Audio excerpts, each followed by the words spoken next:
One of the most stressful part of a project is putting everything together, and you want to make sure it's square.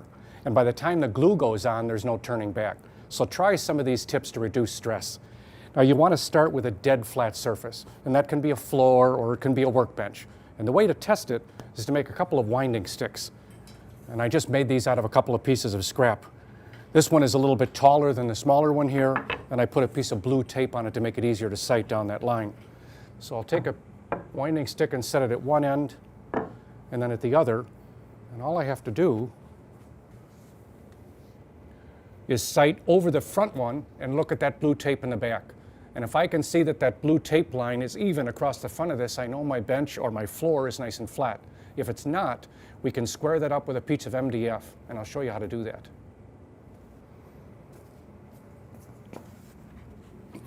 So we'll take a piece of this MDF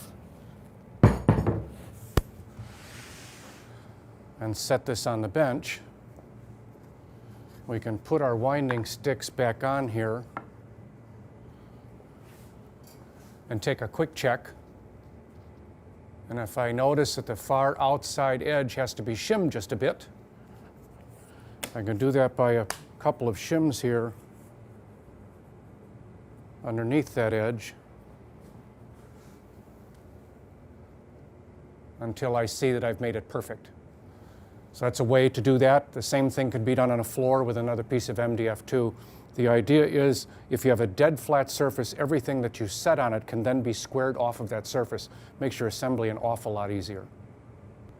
One of the first things I think about when I'm ready to assemble a project is how well I can do it with just two hands. Sometimes it's hard to hold those pieces together while you're putting your glue and screws on.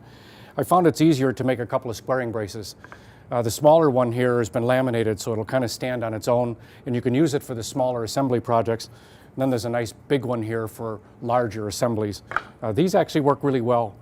So by using that square on the side, there's no way I'd be able to hold this while I'm putting my glue and clamps on. So by using that square first,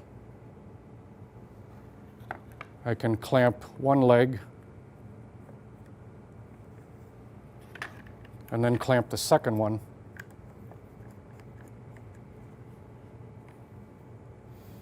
And by loosening and adjusting these small little clamps and moving that bracer in and out, I can hold this edge perfectly square while I check it with a square, and then make sure that my glue and screws go on there, and this I'll have a nice 90-degree corner when I'm done. And again, a large one will work for much bigger projects. Sometimes these smaller ones, and especially a little bit fatter so that they stand on their own, you'll probably wind up using far more often than anything else in your shop. Once we've got our cabinet set up here and the clamps on it, and this is a dry clamp just to make sure that we've got everything lined up. Measuring diagonals is a way to check square, and it's been around forever. The problem is in most cases what we're doing is trying to use some kind of a tape measure like this, or maybe even a folding rule. It makes it a little bit tough occasionally to make sure that you've got the exact opening between the two. If you match the diagonals and they're even, you know it's square. But in this one, there's just a lot of chances where as you place it, you're going to be off a little bit. I've made a couple of these diagonal braces. They actually work really well. The little gauges, they're just pointed at each end, and the gist of this is we want to put these up until they touch at both ends, like this, and they go right into the corners, and then put a clamp on them, and use that same adjustment then to check and see whether or not they work on the cross side. And in this one, you'll notice they fit here, but they don't fit on this end, which makes me believe then that there's something out of square. So a little bit more checking, and I find that if I tighten up the clamp at the top here, I can kind of pull this together. I should be able to get a closer alignment now of these two.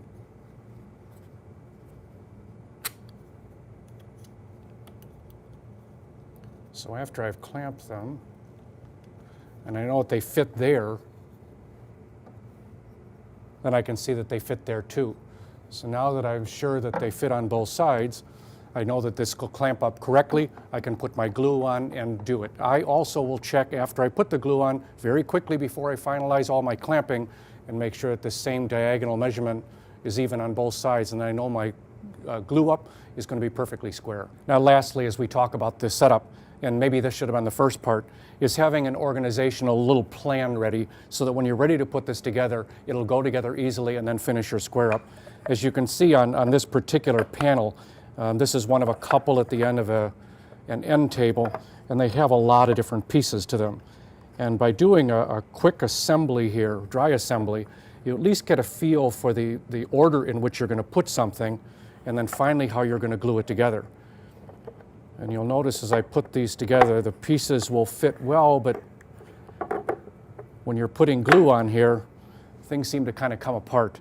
Most glues have about a 4-minute set time, but and if you look around, you may find that glues have a longer set time. There are some, and a little research may not hurt. But to be honest, I think I would rely less on longer set time and more on good planning. So once you set your pieces up, now that you've seen how I assembled them, I know that I would probably do it exactly the same way. Put my glue in those openings. I was able to put those together in about a minute or so. Put your clamps on and do the diagonal measurement like we showed you before. I think with a good plan, these pieces come together. This part then assembles with another part, which assembles to the two sides and finally the top. Taking those one step at a time will probably help you immensely. So in the squaring up part, I think a good plan is just as important as anything.